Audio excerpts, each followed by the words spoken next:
Welcome to the final video of assembling our Gamesphere. So we have everything we need to go. So we have a hot glue gun that we're gonna need. We try to use not as much, but we're gonna need it for the back stuff. We have our back half with our holes cut. The cooling fan is already glued in place. We have our memory card and our AV out port. We have our power supply with the power port that we can screw into the back, second camera. We have the power cord. We have a different power cable than the one I soldered. This came with a replacement power switch component that I ordered off eBay. I just want to use this one because it's longer and I don't have to worry about it being my fault if it breaks. We have our bag of screws along with the antenna and the power switch assembly that we made. And we have a long screwdriver to assemble it at the very end, some buttons that we need to put back in, the back black plating that holds the disk drive, and all the other components screwed into it. We have the front red housing with our controller ports and an Arduino and screen that I made in my spare time, the disk drive, the motherboard, and then the plastic components. So to get started, I'm actually gonna Windex these off camera because they have not been cleaned yet, and then we're gonna get started on the back half. First one we'll do video card, so it just slots in nice and easy. I know I've said a few times throughout this project that I didn't want to use a lot of hot glue, but for stuff like this, I kind of have no choice because I have no other way of fitting them in. So the power cable gets screwed in. There are two screws on the sides that get screwed in and they slot into these two screw holes down here. So we just line it up and then we can screw it in. Just like that. And now it's screwed in just like it was when we first took it apart. Now we just need to secure the actual transformer into place. I think we'll just do something like this, where it just sits at rest, and then we'll just glue around it.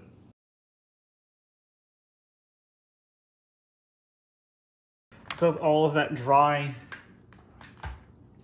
we can move on to the front.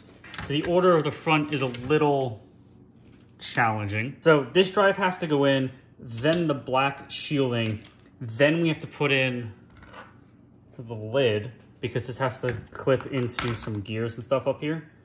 And it's gonna be a little challenging to do that. So first thing is the disk drive, that's without a fact, without a doubt. And that gets seated and kind of pressure fit in, like so. And now we can do the black. There's some prep we got to do here. I got to take out this gear. Now we can slide the inner shielding on over. Was wrong. It's been a while since we've had to do the front. So the disk drive actually has to be sort of disassembled. Now with the assembly, well, disassembled, we kind of have to weave parts in and out. If you remember from our initial like testings and stuff, the disk drive was mostly barren, like it was like this. So we have to weave some stuff in and out to make it fit the final components of everything.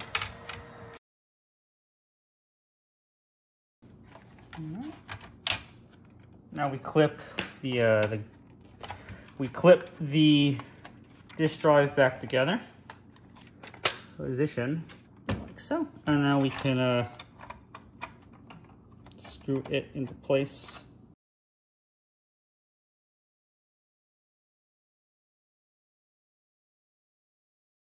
Before we continue, let's screw down the black, I don't even know what to call this anymore, the black plating to the housing, so everything stays in place.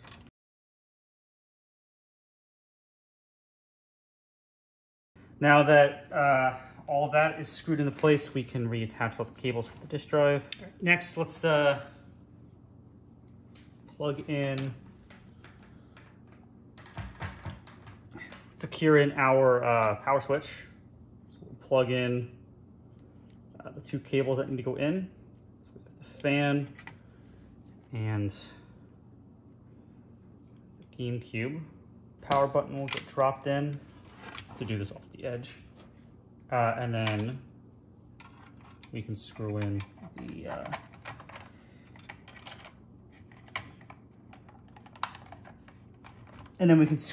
the standoffs that we have.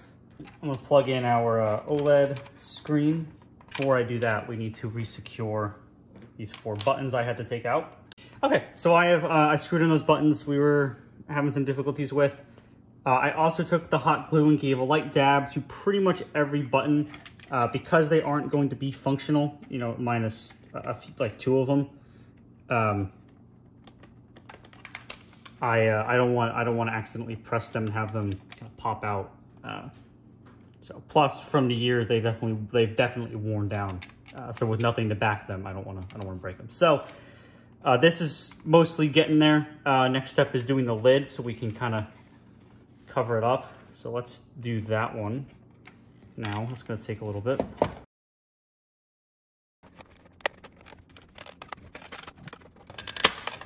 Haha! I was worried that was going to be really hard. All right. Now, just going to make sure that lays flat. Now this gear can go back in.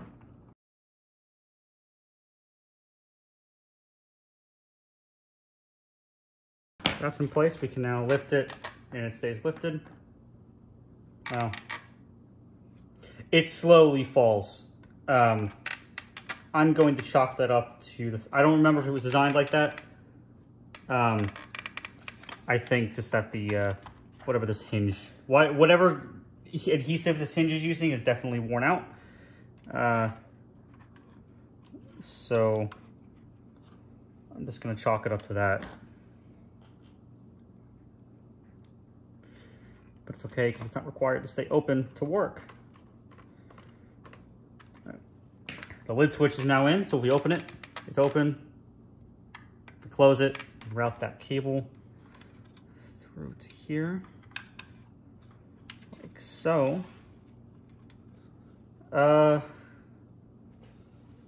Next up would be the motherboard. Plug in everything that needs to go here.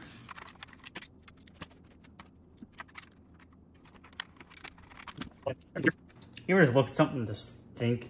Did you just know it's a fire hazard? Okay. Cool, we're almost there. We just need to route cables. There's our reset button. There's our power LED. Arduino. That's player 4, player 3, player 2, and player 1. You know, all these motherboard extensions may not be long enough, but cannot back out of that now. One thing. Yeah, when I was originally doing my planning, I didn't account for, well, I didn't account for the metal shielding here because I didn't really originally have it, but I needed to hold the heatsink in place. And then I expected this to have a little more leeway. So just some electrical tape over the back of it just to keep it from touching anything, and we should be okay. I'm gonna test something on it real quick. Just make sure it's wired up properly. Okay, 2 things left to do on this front. One is the shield, and then the other is the antenna. I don't know if we'll be able to do, well, it's like flat on the table.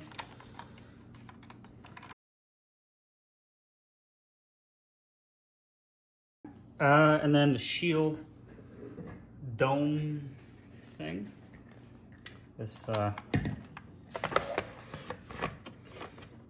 should just clip in, not like that.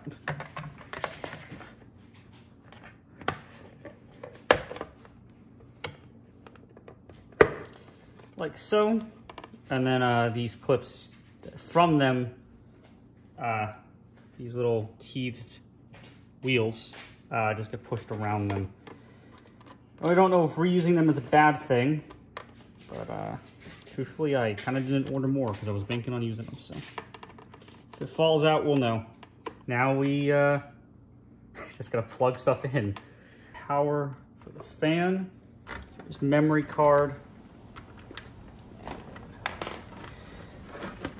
One fell swoop. We have video and audio.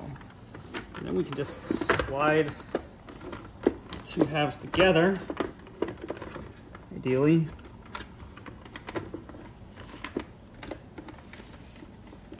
Regret the choice for internal power supply. Okay, I figured out our fitment issue. It was one of the brackets we used to secure the disk drive in place. So now that I've trimmed it, I'm gonna get a few screws in here, and then we'll finish up installing the rest.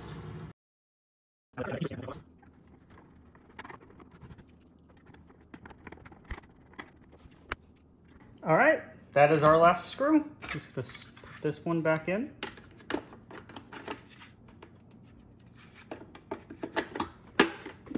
And we are sitting on top of a screwdriver. We are done. Take the disc out, so we get a clean look. Cool. I have one more thing that I want to do. So if you Google Gamesphere, a few things come up on the internet. One of them, when I was looking for an image of the icon from the show, I came across some Redbubble stickers. And I figured, you know, why not? Because if you look in the show, in the scene where Josh is like, "It's spherical!" There's very clearly logos on it. There's three that I noticed in the show. There is one in the front, in the area up here, one in the back, or somewhere back here, and then the red thing has this big G etched into it. I'd love to do that. I don't have the technology to do that. Not readily available, so I have stickers, so we'll get 2 out of 3. But we're just gonna put these on here so we find a good place for them.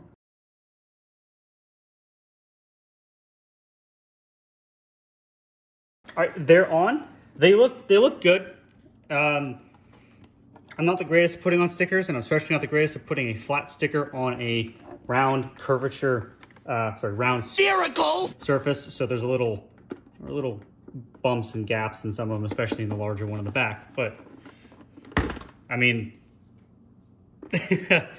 so all right, let me go set up my camera in my the room that has a TV with the inputs for this, because my OLED does not. And then we can test it. We'll play a little bit of stuff on it. Okay, well, first I do want to apologize for the lighting in here. I don't normally film in here other than those few test scenes we've seen. So let's go ahead and get this all plugged in. Let's start with video. Now that everything's secured, I can do this with one hand. So video is in. Power goes in only one way.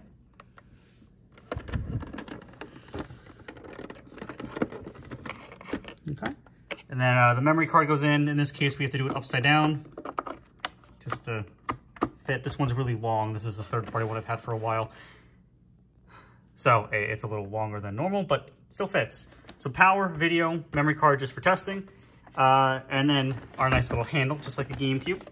So if we open our lid, we turn on the power, light comes on, disk drive is up. We have video. And the Arduinos are working. So the Arduino is actually just it connects to a little OLED screen, has that little same Gamesphere logo, and then a clock that hooks up to my internet, so it's always accurate. So cool. If the reset button works, all right, let's get a game. So let's plug in a wafer, just so I don't have a cable dangling. That works. Both memory cards work, which is great. So there's the, this is the internal one, and this is the external one with all my other stuff on it. I am noticing some lines, some artifacting. I wonder if that's a grounding problem, because it wasn't doing that when we did the initial test. I'm not too worried about it right now, because it works, but something I can take a look at later down the line. I set today's date because the battery is no longer unplugged constantly. So this was filmed October 16th, should be up in a couple days. It's 2021. Which, fun fact, on the back of the boom ball, there is a sticker that says it was manufactured September of 2002. So it's been almost 20 years. It's been a little over 19 years since that was manufactured. All right, let's put a game in. Here's one we've been testing. This is Mario Kart Double Dash. We've had it used as a protection. It lights up, spins, I can see the laser. Close the little shield. And it works. So let's play a little bit.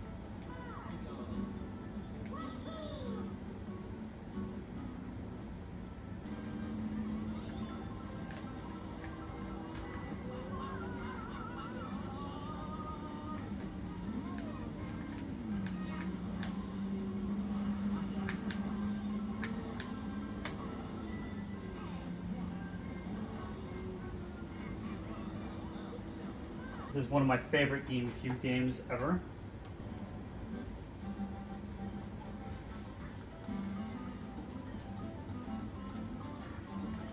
It's possible they are, is because now the cables are so close to the power supply because they're all squished in the back there. It's possible this is a little bit of interference. I would have to do testing to find out, but I'm just talking out loud now. I'm just thinking about it, so.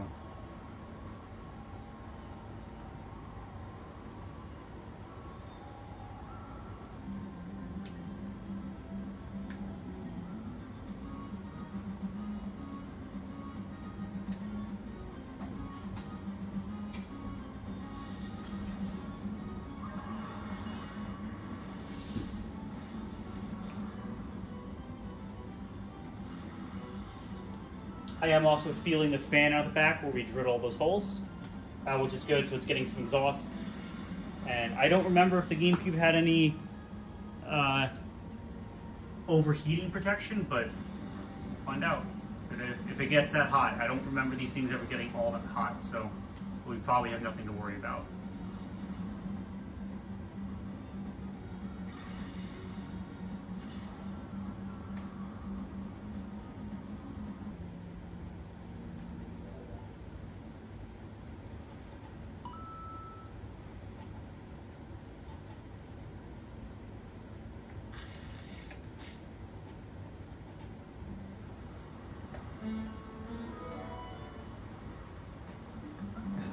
I was playing this on the Switch and I forgot that the cameras are inverted on the GameCube. Left is right and right is left.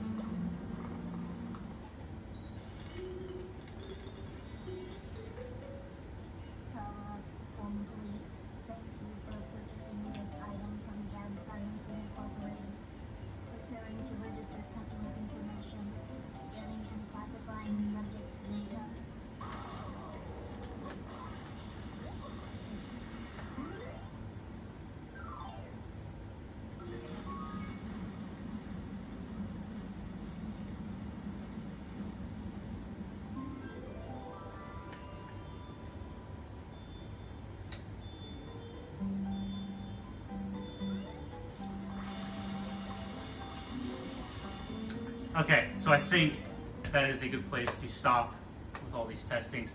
I thank you so much for sticking through with this video, at least, if not for the whole series. If you haven't seen any ones in the past, I have a whole little playlist of each little steps that we've done, if you want to take a look at them. Otherwise, I seriously thank you for watching. I had so much fun with this project. This is a lot of stuff I haven't done in a really long time, so it was really great to get to do this kind of stuff again and make the world's first, and I kind of hope not the only Gamesphere. I hope some people see this, they get inspired, and they try their own hand at doing something like this. So thank you again for watching through this and watching through the whole series if you have. And I'll hopefully be back soon with some more projects. Leave comments if you have any suggestions, because I always like getting suggestions and ideas from people. It's very helpful when I am stuck in a bit of a writer's block. So let me know if you have any ideas for stuff that you kind of want to see me try, because these kind of things are really fun. So again, thank you for watching, and I really appreciate everybody sticking around for all this.